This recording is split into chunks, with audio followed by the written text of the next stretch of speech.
What's up, everybody? Welcome back to another episode of GG Gaming. I'm your host and player one, Andrew, and today is Friday, November 18th. Pokemon Sun and Moon has just come out today, and you know what? I don't have it. I pre-ordered it on Amazon, and I gotta wait to get it, and that's killing me. Let's see. The past week, what have I been up to in the past week? Been playing Kingdom Hearts Unchained Key some more.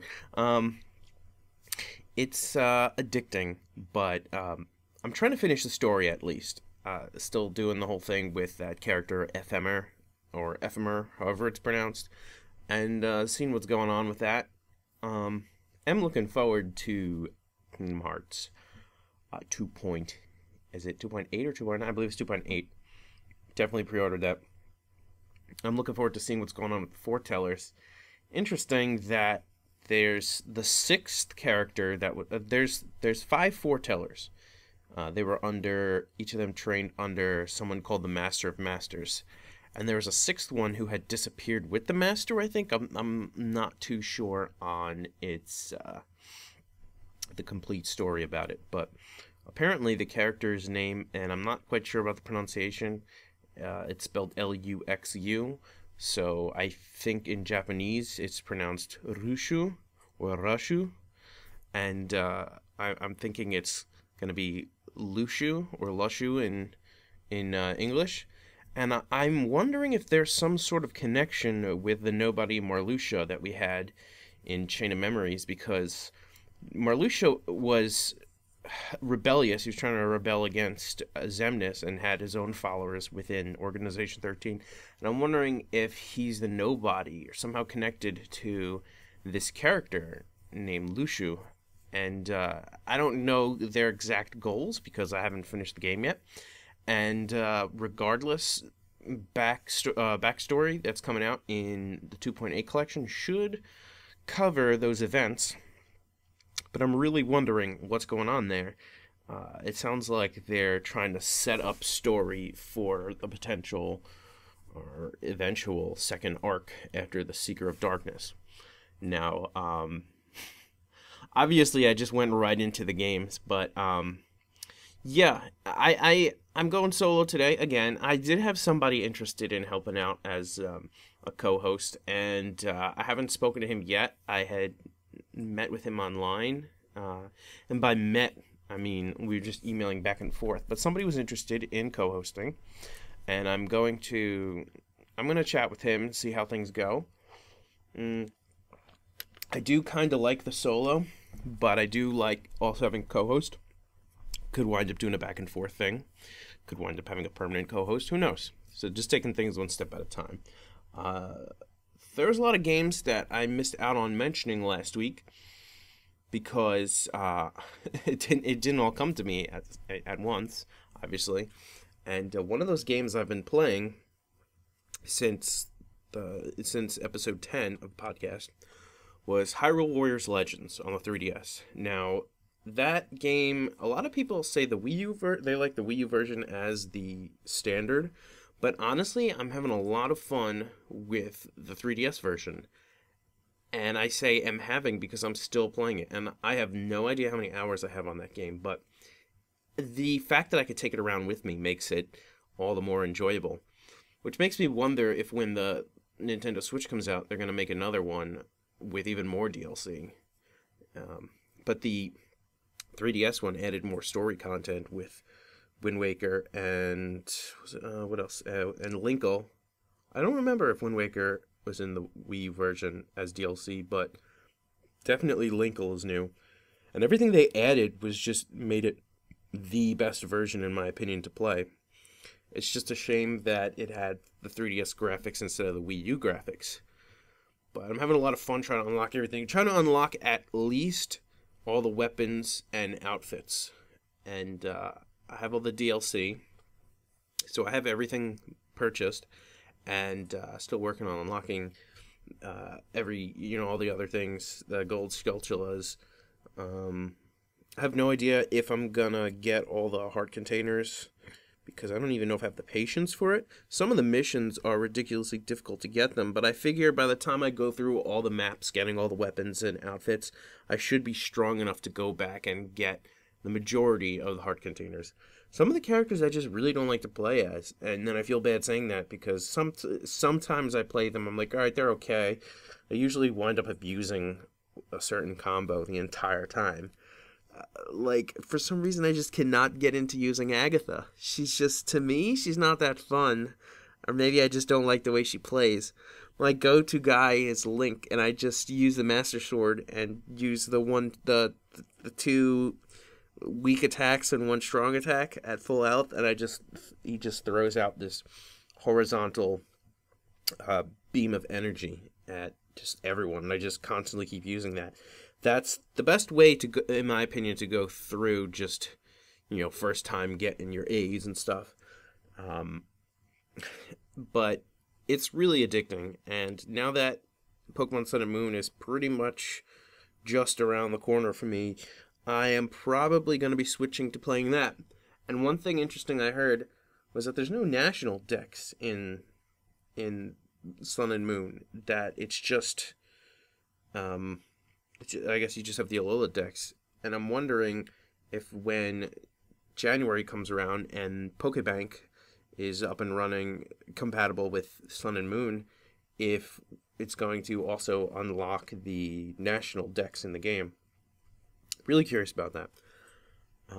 But I was doing some quote unquote research. I guess it is research. But I was looking up about this image I saw online of the different characters. The different Pokemon in Sun and Moon. Somebody took this drawing of something from alchemy, like the triad. I think the triad of elements or something. Basically, there's Spiritus, Anima, Spiritus, and Corpus. And it really seems as though Solgaleo symbolizes, which one? Anima, which means soul. Lunala seems to represent the image used for Spiritus, which is spirit, and it really looks like Necrozma, if that's how it's pronounced. He looks a lot like the image for Corpus, which is, I believe it's body. So it's soul, spirit, and body.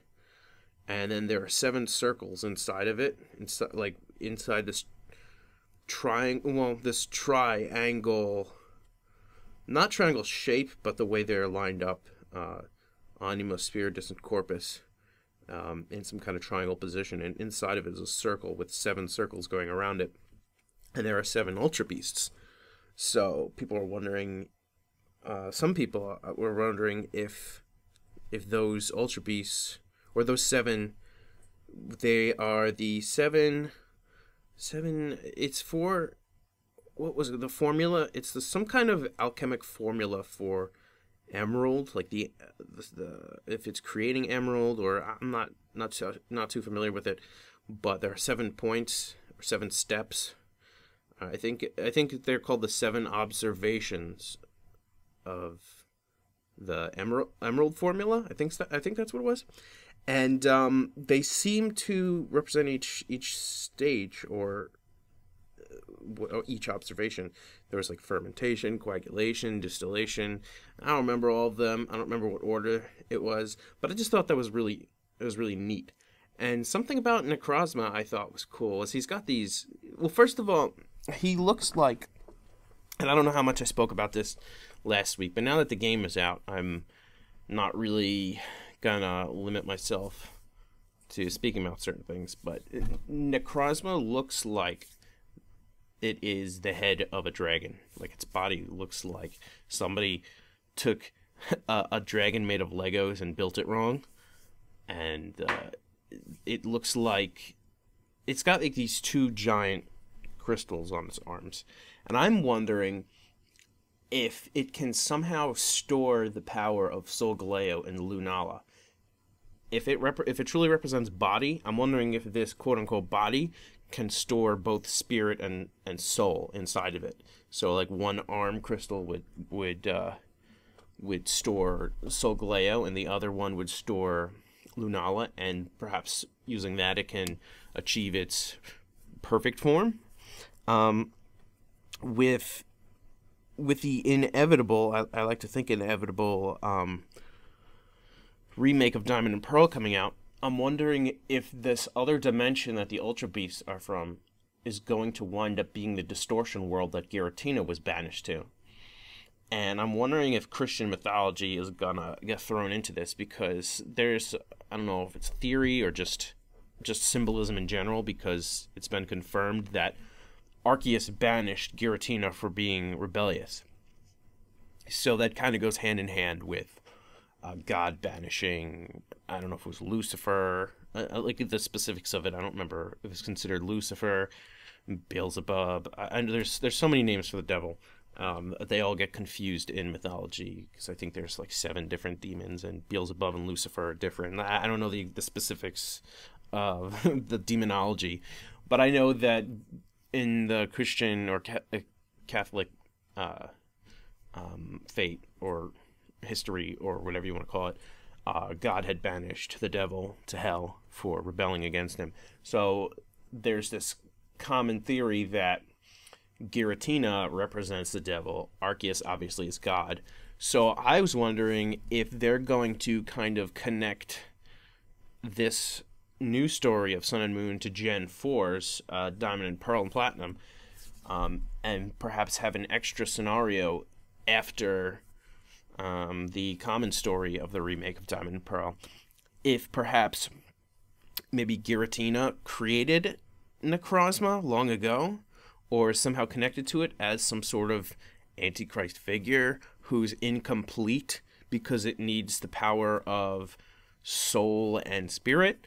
Or if that's not it, there might be something else. But I'm thinking that Necrozma or Giratina, Necrozma either came from the distortion world, but all the Ultra Beasts came from the distortion world. So maybe Giratina created them as his, as like almost like the Pokemon equivalent of demons. Not that they are demons, but it would be the Pokemon equivalent to this symbolic story. That, like, that's what they represent.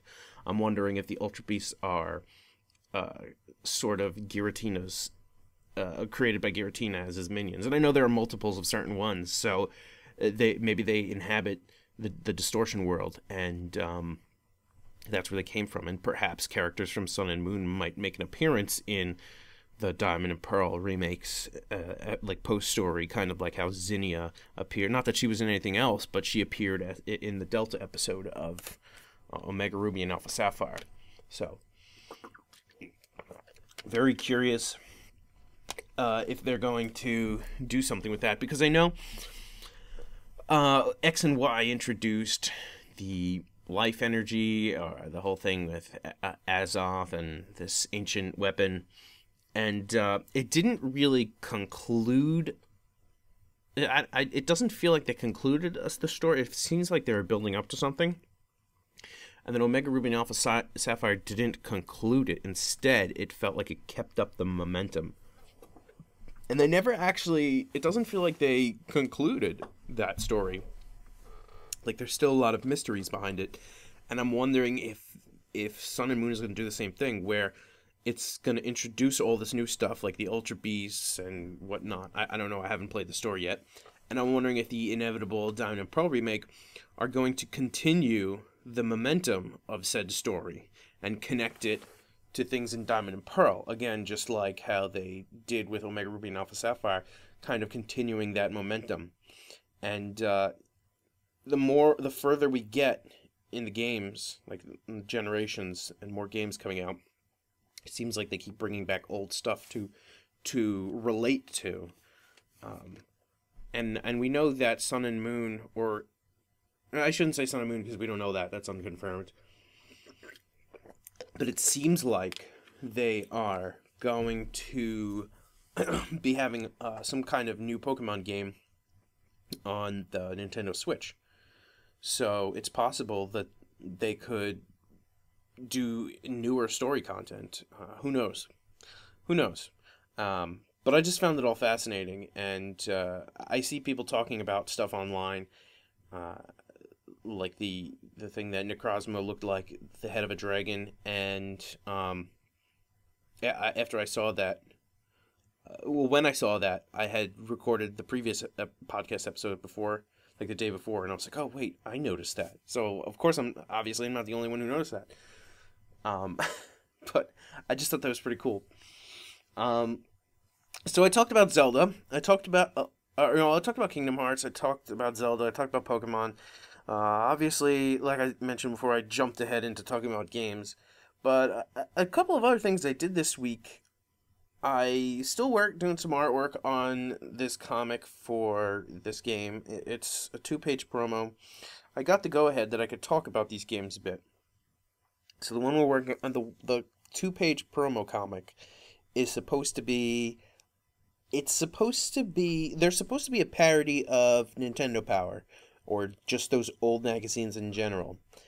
And the same way Nintendo Power had comics, like the Nestor comics, there's going to be a 2-page comic in that vein, within this fake Nintendo Power magazine, and I forget the name of the magazine or the name that we're going to call it.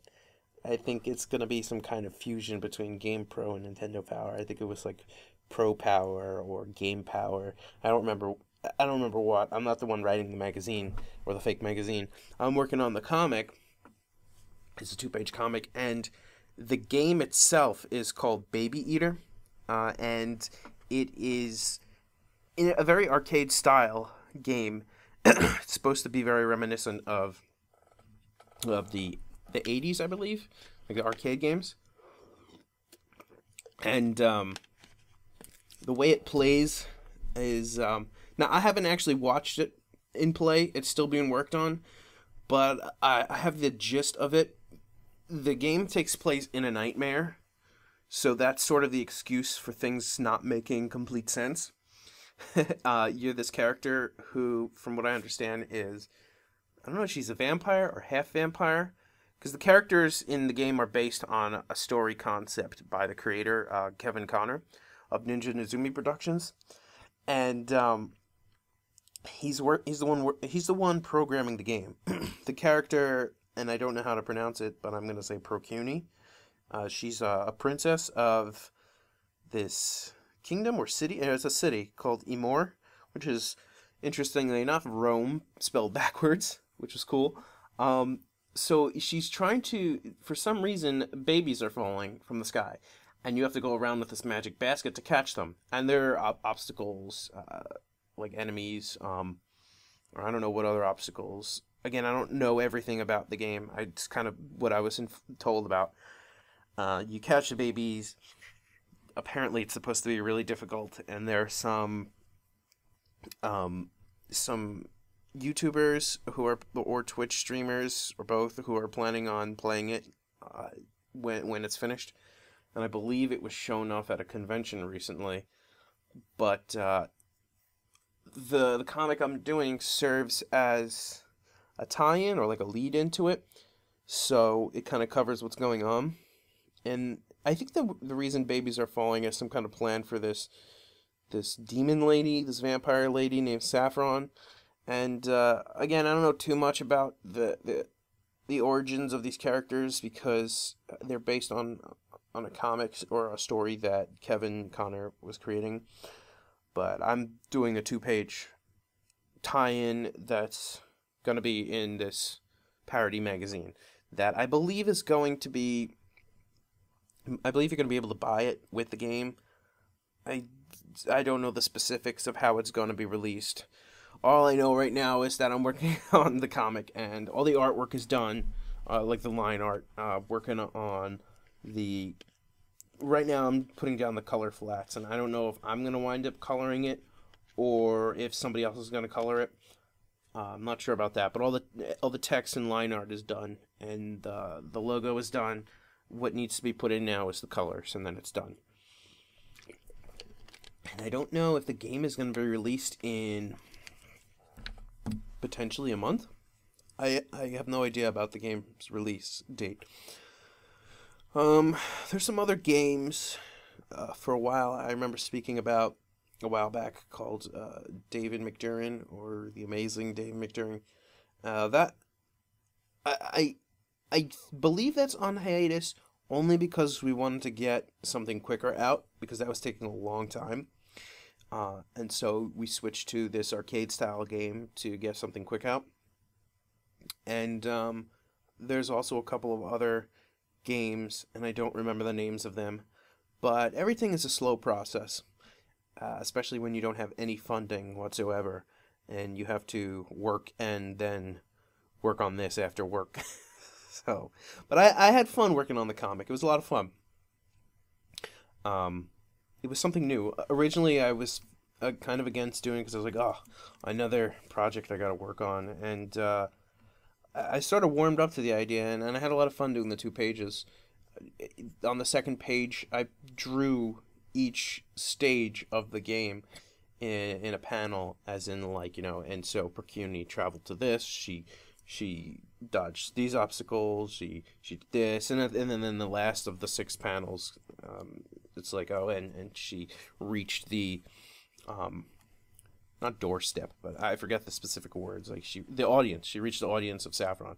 And so in each of those panels throughout her journey, you see a part of each level, like it takes place in each of the stages. So, but it's funny because the creator said that these levels are going to be so hard that even he's not going to be able to beat them. So I don't know what his end goal is with that. I think he's just trying to emulate the difficulty of old games. He has some ideas of how he's gonna release it. Like if we're gonna combo it with something, maybe the first level only is gonna be available for free as a demo.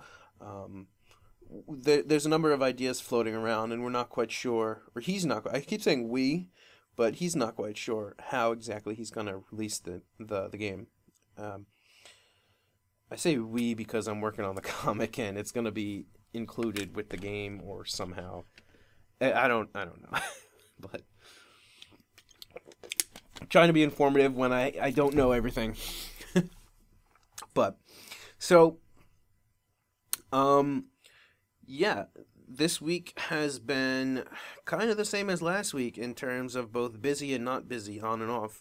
But I know it's not video game related, but I did want to talk about a couple of non-video game related things because of stuff I did this week, and also because while I want this to be a video game podcast, it's just something for me to talk about what I did this week, things to look forward to, at least until I have a co-host to help me take up enough time. But the latest Dragon Ball Super dropped last week, and it was the end of the battle with Fusion Zamasu, who is friggin' crazy. He's so crazy. He's so strong. And what ended up happening was the fusion winded up. Well, Zamasu was immortal. Black Goku wasn't, or Goku Black wasn't. So them fusing together, he was like, in a sense, Goku Black was his own weakness. So by fusing together, he was an immortal with mortality, and when he would take damage, he would kind of mutate because his body's trying to heal, and it's not supposed to, so it would kind of turn to this mutated purple form. But where I left off was Trunks did the finishing blow with this spirit bomb powered sword that he stabbed through him and sliced him in half. And I would say it seems like the battle's over, but judging by the previews and some spoilers, it seems like it's still the end of the battle. And I don't want to spoil anything because it didn't come out yet, and unfortunately I spoiled it for myself. But it seems like the battle's over, but there's some consequences of that battle that will probably be finished up in that episode. And as people who've seen the preview, it seems like Zeno-sama appears. And I know why he's in that episode, again, because unfortunately I heard it from the spoiler. So it seems like he's going to be in it, and he's going to be involved in these consequences. But Toyotaro, the mangaka, or manga artist for the Dragon Ball Super manga, who's working with the legend himself, Akira Toriyama, who's helping write the story. He confirmed that the manga is going to surpass the anime, and we're not quite sure how. If they're going to skip ahead, if they're going to cut back on the back and forth traveling between the future and present, and if Goku and Vegeta are just going to stay in the future until they beat Zamasu and Goku Black. Nobody at the moment is really sure how that's going to transpire, but it seems that the manga is going to surpass the anime soon. And the anime seems to have a few filler episodes coming up. And they seem interesting. They don't seem terrible. One of them seems like it's going to be based on Yamcha, which I think could be really funny. Dragon Ball Super has been doing an excellent job with going back and forth between seriousness and comedy, and I think after the past batch of episodes being super serious, based on this fight with Fusion Zamasu and like the entire universe being under his rule, like all mortals being in danger, it seems like a few lighthearted episodes could really help balance things out. And that's something that Dragon Ball is exceptionally or especially good at doing.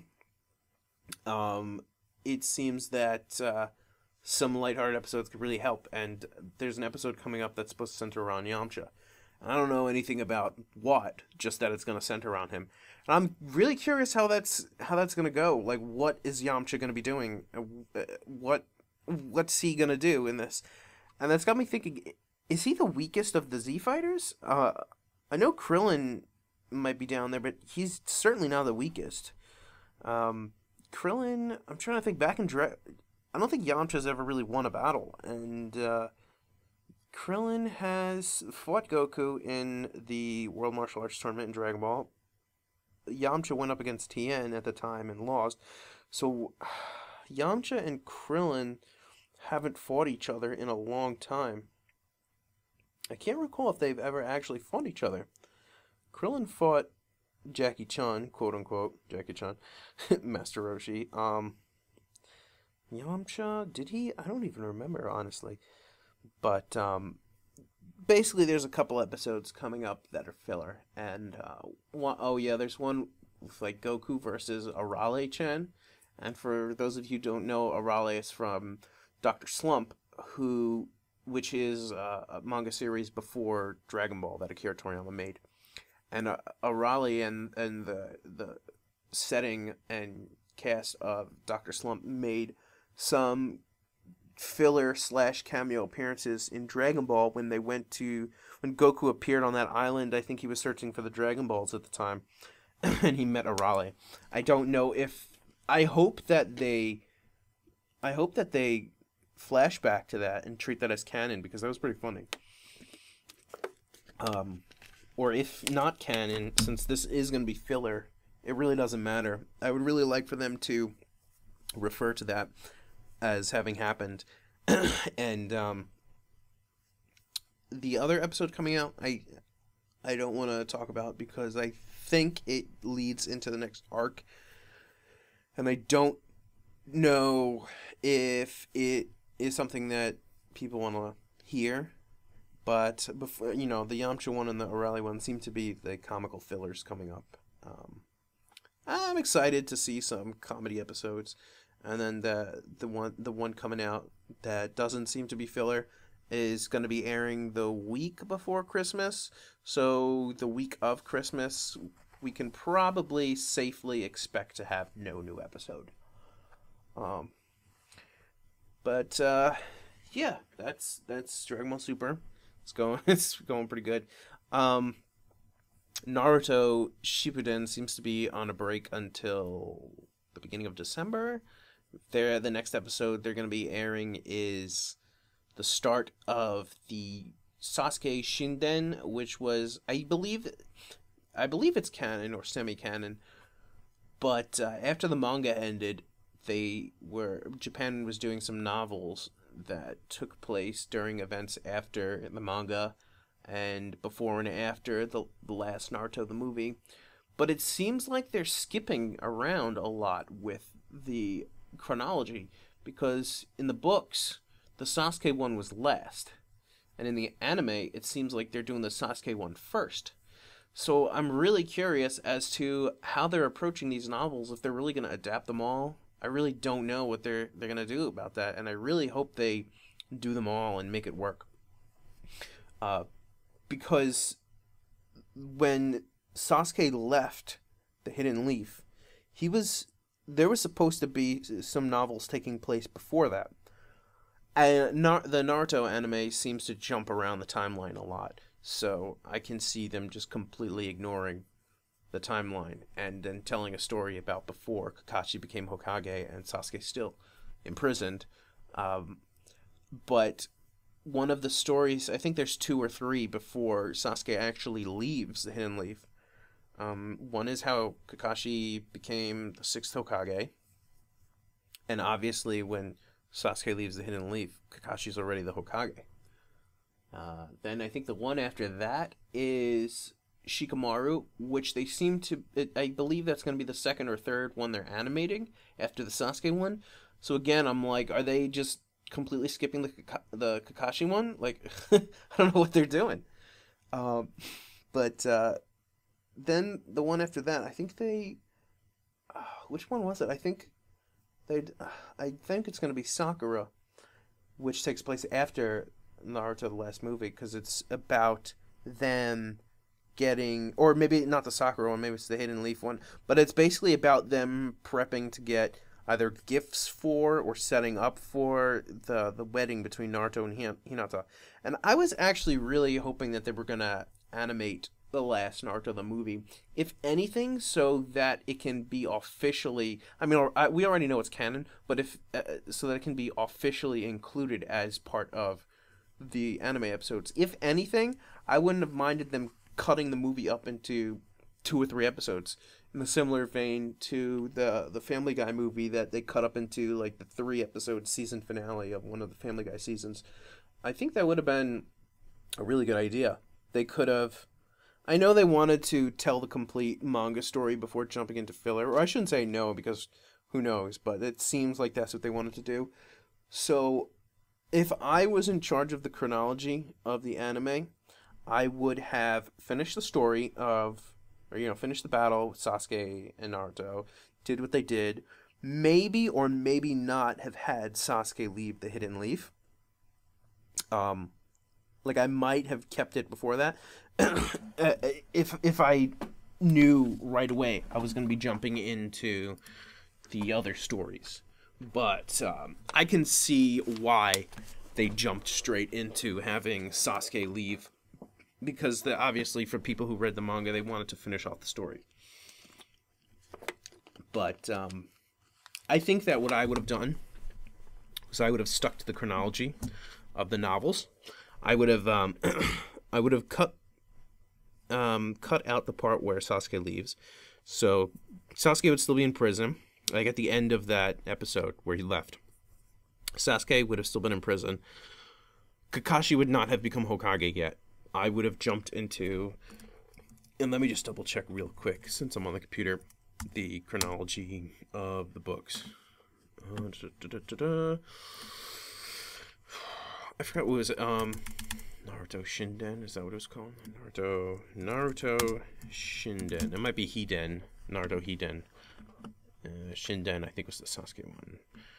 Boy, while I'm looking up, it seems like I'm really going into detail with non-video game related stuff here, huh? Either this will be the anime episode, if I wind up having a co-host next week, or I will talk about this stuff more often, who knows. Sasuke Shinden Book of Sunrise, Naruto Shinden series. Okay, let me Let me stop recording real quick just so that I can find this stuff. Okay, I'm back. Alright. So it was the Naruto Hiden series. Literally meaning Naruto Secret Chronicles. And the timeline of events, okay, was Naruto... okay, so Naruto chapter 699, which was, in the anime, it was the end of, Naruto and Sasuke and their fight. And the Fourth Shinobi World War ends. Then several months later, or within that several months, like, the last episode, that last episode of that battle and whatnot, and Sasuke leaving, that took place. There were several months taking place between that. So before, so when Sakura was healing Sasuke and Naruto, and Kakashi was looking over about them, right after that, when they jumped into this period of time, like afterwards, where they were going to give Naruto a new arm, so Tsunade was researching that, and Sasuke was in prison. All of that there were several months took place from there to Kakashi becoming Hokage and Sasuke leaving Hidden Leaf, or Konoha, whichever you prefer to say, Konoha Gakuri, whatever. So with it, before Sasuke leaves, there's a book called Kakashi Hiden, which is based on Kakashi, deciding, because at first he didn't want to be Hokage. So this big thing happens, and actually I believe it involved the Blood Prison, which was from one of the movies. And I don't believe that movie is canon, but they made the prison itself canon. So they took elements from that non-canon movie and made it canon. If the movie is canon, it doesn't make sense because Naruto somehow knew Killer Bee before the war. That doesn't make sense. But so Kakashi Hiden takes place, and then Sasuke leaves Konoha. Then 2 years pass. Okay, 2 years. 2 years pass, and there's one called Shikamaru Hiden. And I don't know what takes place in that one. I think that's going to be one the arcs coming up in the anime. Then after Shikamaru Hiden, which I think if it's similar at all to the story in the game, Ultimate Ninja Storm 4, it might have to do with Shikamaru deciding to follow the Hokage, or be the excuse me, being the not apprentice, what's the word I'm looking for? Direct assistant to the Hokage. With Shikamaru deciding to do that because he realizes that, he wants to help support Naruto as the Hokage down the line. And I guess in a sense he's following the footsteps of his father, being the head of intelligence, helping the Hokage at the time. Although, as Tsunade, I think that Shizune filled that role, unless they both did. I'm not 100% sure, but basically I believe Shikamaru Hiden is based on Shikamaru wanting to, or deciding his path, and deciding to support Kakashi as the Hokage, or training to be an assistant. And then after that comes the last Naruto the movie. That's, obviously, if anybody...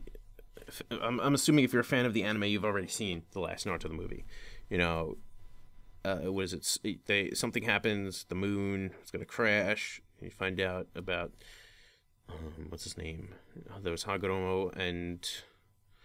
Wow, I'm totally blanking. I know their names. Hagoromo and the brother. I'm ashamed of myself of forgetting the name because I know it. I say it all the time.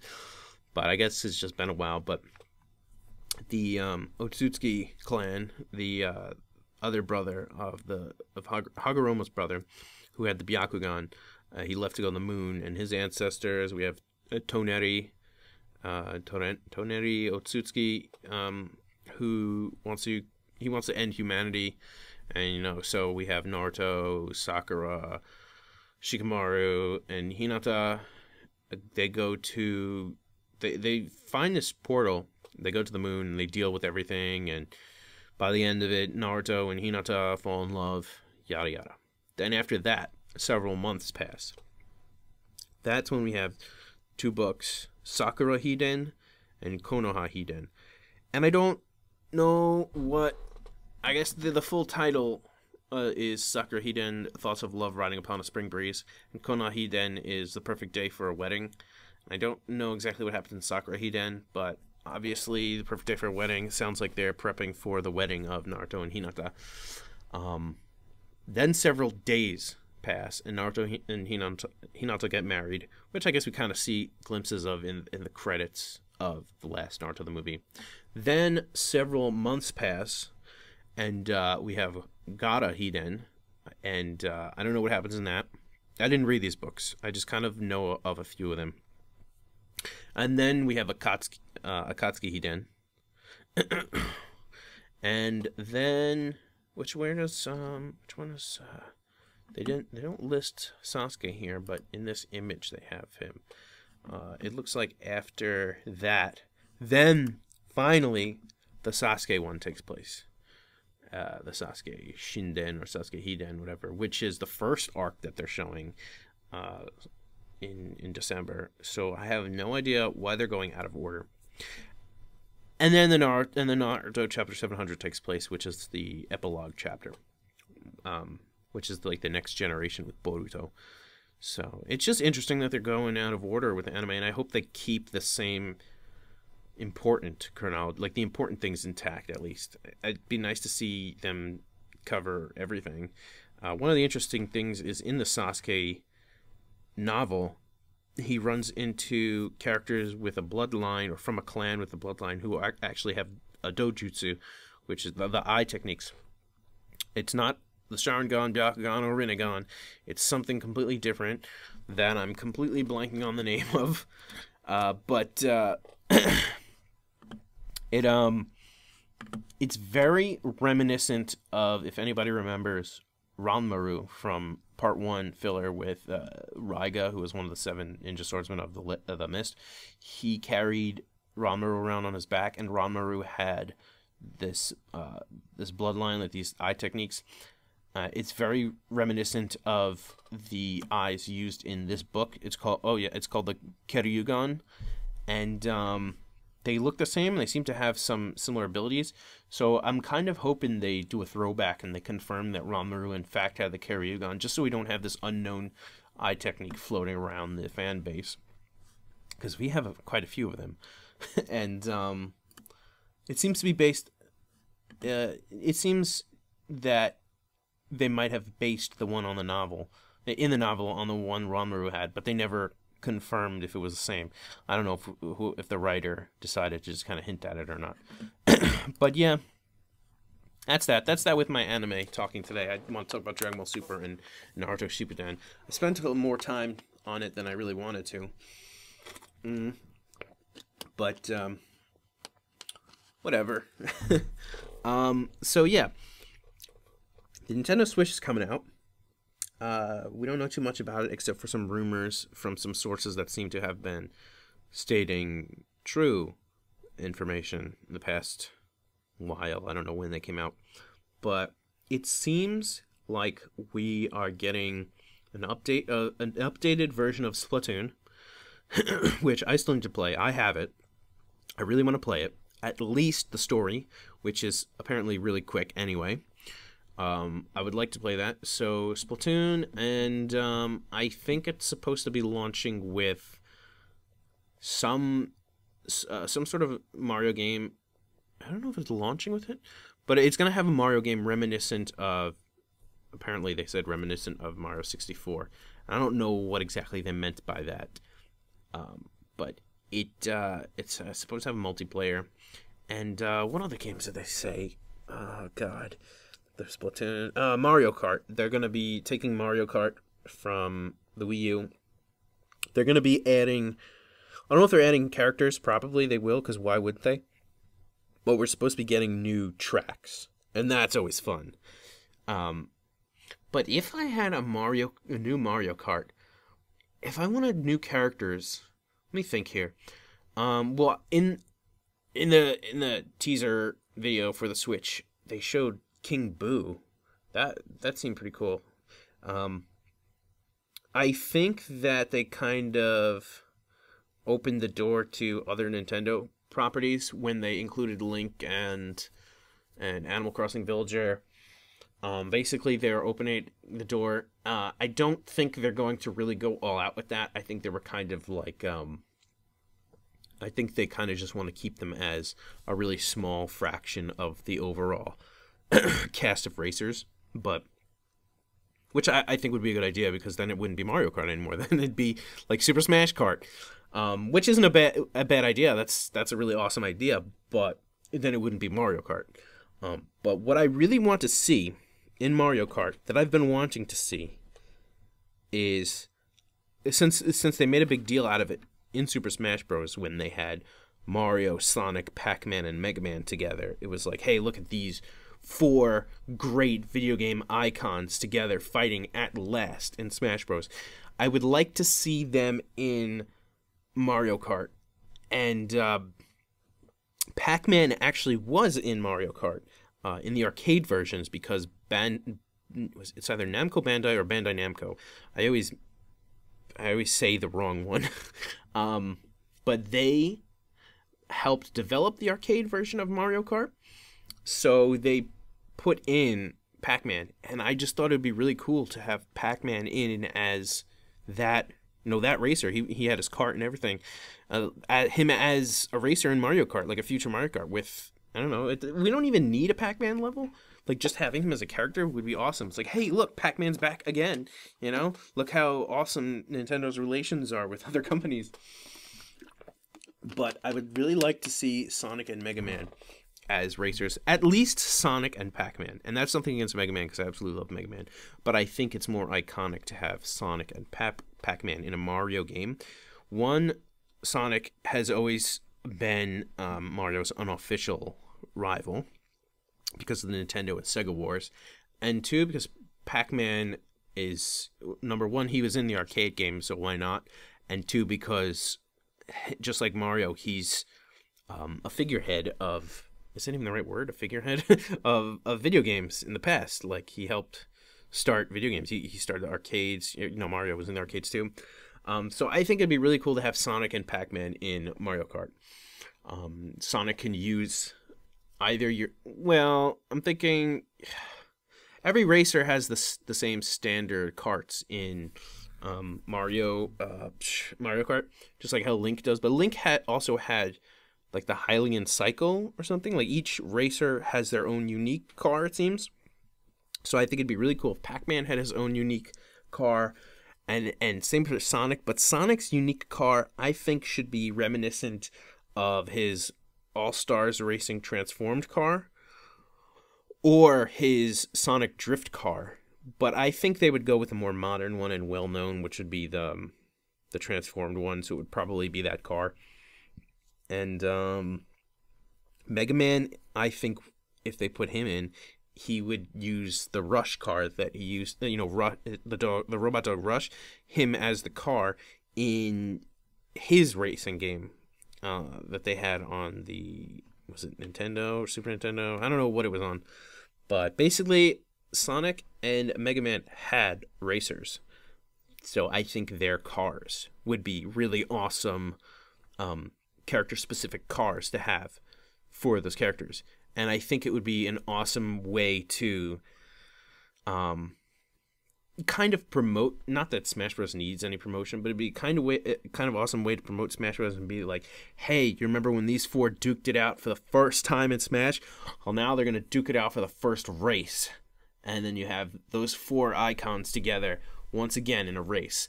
And the pack itself, like, they can have a DLC pack that comes with 4 stages. It can be called, I don't know, not the icon race, or what do they call the races, the tracks, not like the pack of 4. I know the people who know the answer are gonna be pissed at me for not knowing, like, what's wrong with you. But the pack of 4 races, we should have something from Mega Man, something from Sonic, something from Pac-Man. And we already have a lot of races from Mario, so I don't know what the last one would be, unless they do one from one of the other 3 again, so one of them has 2 races. Let me think. What would be some cool track? I don't know much about Pac-Man. There would probably be some kind of Pac-Man world, um, Pac-Man theme, like the Pac-Man world. I don't know specific levels or iconic levels from Pac-Man, unless they do something somehow reminiscent of the arcade game. Um, let's see here. The Pac-Man arcade game I'm talking about. It would be interesting to see. I feel like Green Hill Zone is really overplayed. Like, whenever it comes to an iconic level from Sonic, he always comes hand in hand with Green Hill Zone. And that's why, personally, and this might just be because I'm a fan of Sonic, but it could also be because I'm kind of tired of him always being associated with only Green Hill Zone, which isn't necessarily a bad thing. But I'm thinking that they can give him two tracks, one being Green Hill Zone, because I feel like that's inevitable, and the other maybe being the Death Egg or Angel Island, probably the Death Egg, unless they try to promote the new Sonic game with a level from the new Sonic game. But I think the Death Egg would be really neat.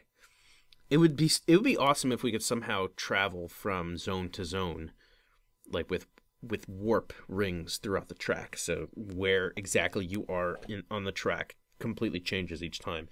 I don't know how they'd pull that off on the race and make sense unless it's a warp ring. But we had the Death Egg in one of the. I don't know if it was in both or just the first Sonic an All Stars Racing game. But we had the Death Egg in there, so it'd be cool to bring that into, or somehow alter it and bring it into Mario Kart. That would be awesome. So we'd have Green Hill Zone Green Hill Zone or the Death Egg. We'd have some kind of Pac-Man world track. Mega Man, I feel like the only one we can really do that's super iconic is Wily Castle, because there's always a Wily Castle in every game, and it seems like Nintendo loves the Wily Castle from 2. Or, well, it seems like everybody does, but what I'm saying is they seem to be giving that the most attention because it's the most popular, has the best music.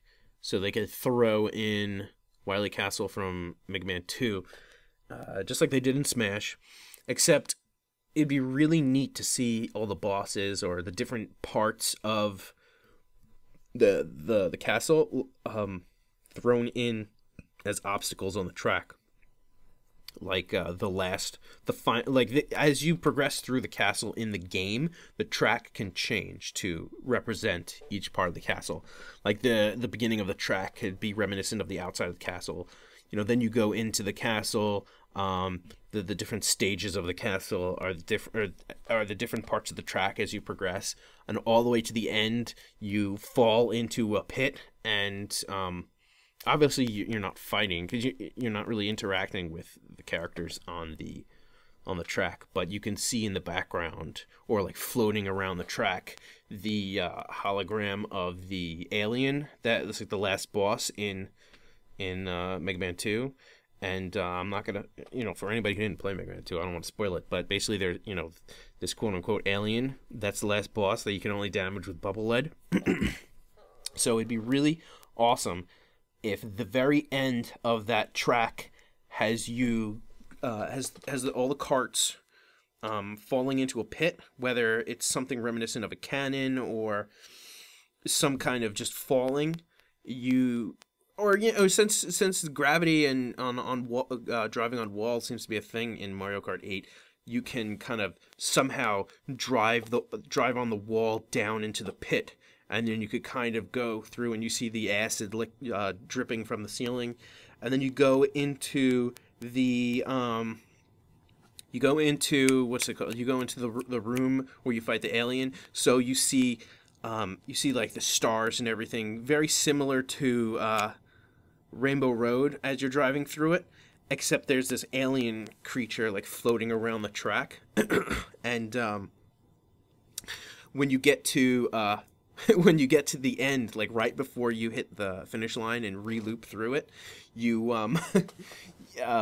the alien, what happens after you beat the alien like happens on the track. So you see, again, I don't want to spoil it, but for people who've played it, they know what I'm talking about. So like all the stars and stuff shut off, and you're in like this room, and then you somehow are going to go out of that, and it's going to somehow take you outside the castle. Like maybe you went up through a cavern, and it takes you outside the castle, and then you hit the finish line. And when you re-loop through the track for the next lap, it goes, it re-loops through it again. So you go back on the outside of the castle, and you work your way into the castle and through the different stages. So each of the bosses, like the dragon and the yellow devil, they're all gonna be, like in the castle, like in the background. Whether they I guess they can interact with the track. So like the yellow devil, like like occasionally. Now, I don't know if it's Yellow Devil 2, Yellow Devil Mark 2, I forget which it's called in Mega Man 2, but I can totally see him, because for anybody familiar with the way you fight him, he falls apart into a pattern of blocks from one side of the screen to the other. So I can see him on one side of the track, like on the left, on the driver's left to the right, and like the blocks will go back and forth. And so you kind of have to drive between them to pass him. Maybe the dragon, I mean, they can't make the track fall apart while you're driving on it. But maybe somehow, they wouldn't be able to do it with the track falling apart. I mean, they can, but they can have an alternate path similar to that level with the volcano where the floors fall apart. So it could be timed based on, I think it's probably based on whoever's in first place. So whoever's far behind, But I can see something working around the track falling apart and the dragon chasing a group of racers, or one of the racers, I guess the one in first, blowing fire or attacking the track. So if he hits you, you go on fire and you spin out. And Wily Castle 2, I think that one also had, oh god, what was the other boss? I'm really blanking. Because in my head I'm mixing it up with the bosses from the first Mega Man. But Mega Man 2, did that have the copy Mega Man, or that was the first one? Oh god, I'm blanking. I'm blanking on wow, I'm really going into depth here about this track that's never going to happen. This is a really pie in the sky track here, because we're never going to get Mega Man. We're never going to get Mega Man as a racer and a track, but really pie in the sky Wily Castle 2 as a racetrack in Mario Kart. I'm really digging it, man. Let's see, the fortress bosses. The first one's the Mecha Dragon. So on my track idea, you go into the track. 1 sec, I need to drink water. So you go into the track, or you go into the castle, and somehow when you're going through the castle, you're supposed to climb the outside of the castle. So the track you could somehow be going up the wall, I suppose, or taking cannons to fire yourself on the top area. Once you get in from the top, the Mecha Dragon would appear.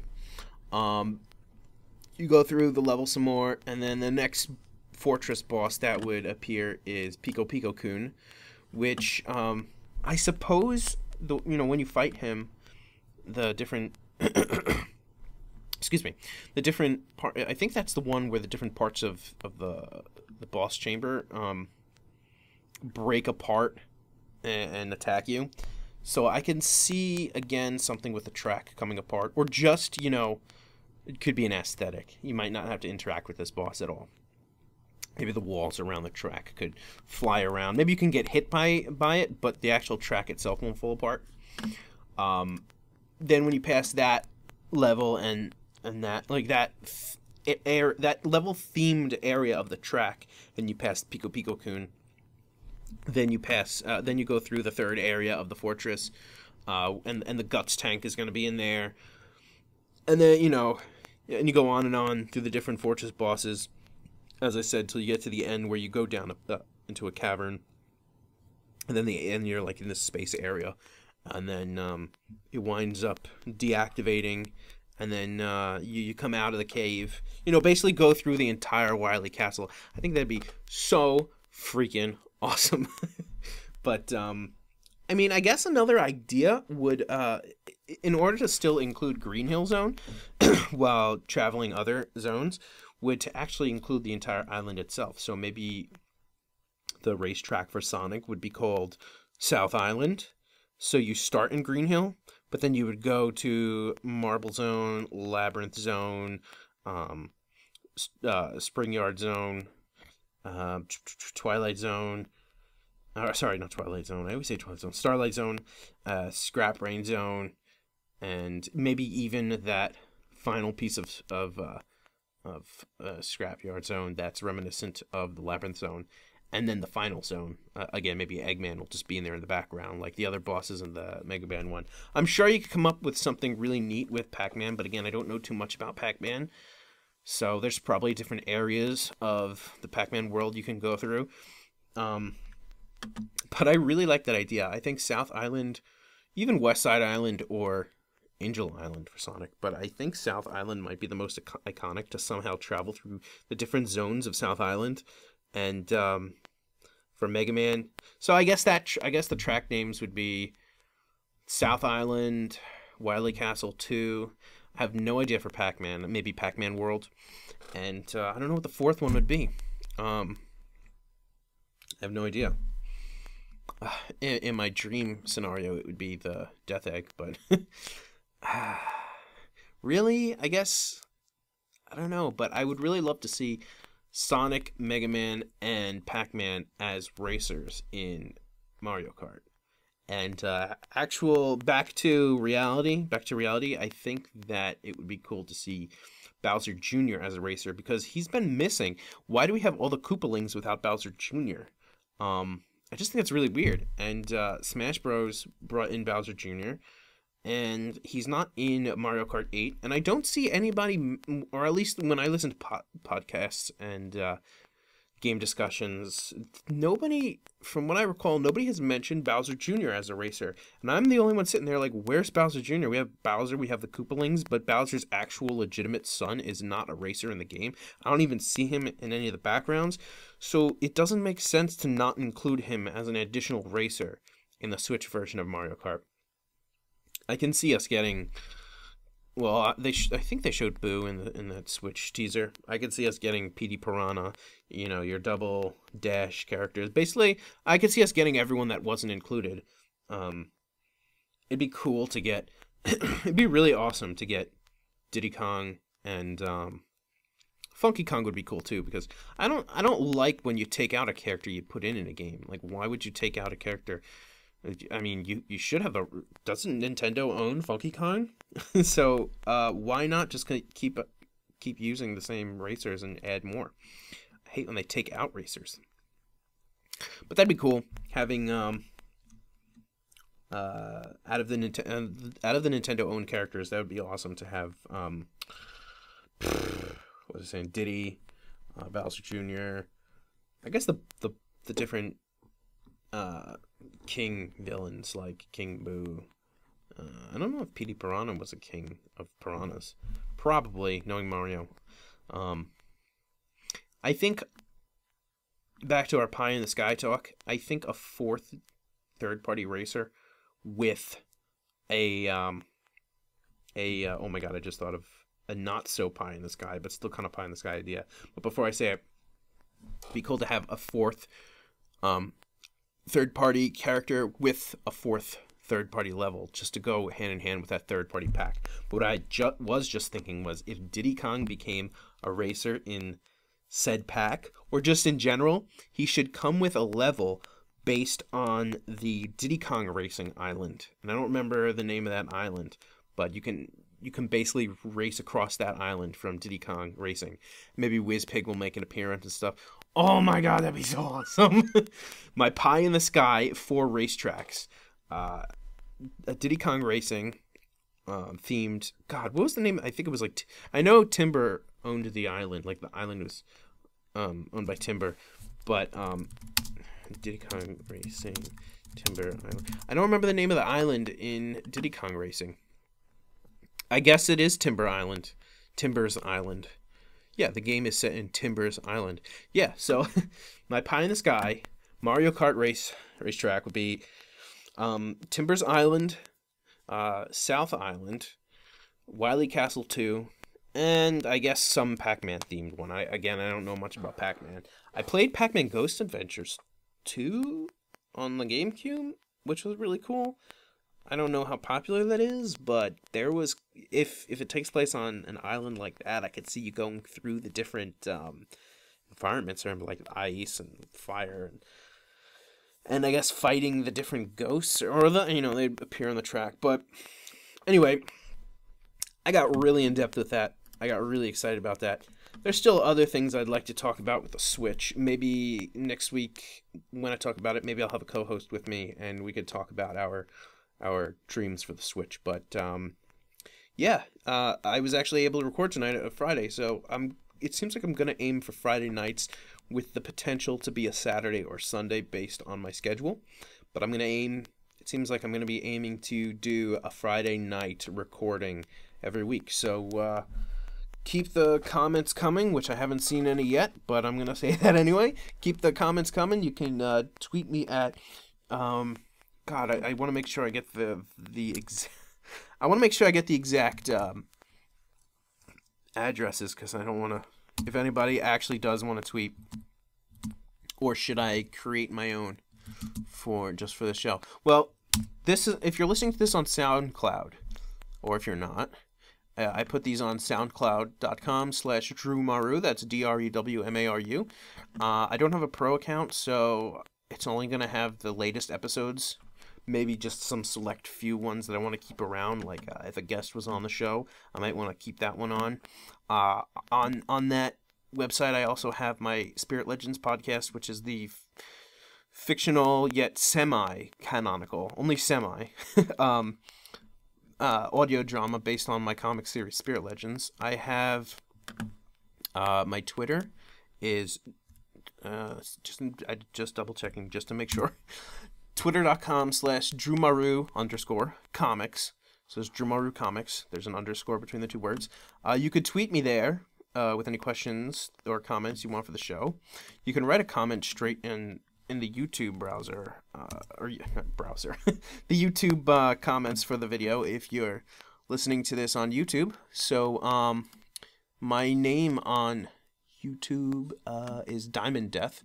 That's DIAMOND DEATH, one word, but there's two D's in somewhere in the middle of that word. If you're listening to this on YouTube, then you don't have to worry about that. So you could comment on that. Or what else do I have? I have a Tumblr.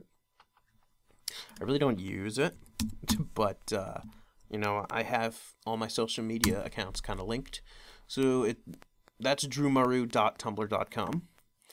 My Instagram is, let's see here. What the fudge is my Instagram? Oh wow, oh no, that's not Instagram. 1 second. Instagram. I just want to make sure I'm pretty sure it's Drew Maru Comics, but I just want to make sure. Yeah, it's the same as Twitter. It's the Drew Maru _comics. So yeah, you can visit any of those places. I have a Facebook. Oh yeah, on Facebook I have a GG Gaming page on Facebook. I believe you could just look for GG Gaming on Facebook, and yeah, GG Gaming. Though I don't think it doesn't seem to have. It's not Facebook.com/GG Gaming. I don't think it is. Let me just double check if that link works. Facebook.com. No, it does not. That's somebody else's page. I don't know what this is, but fuck that. I'm GG Gaming. Fuck that.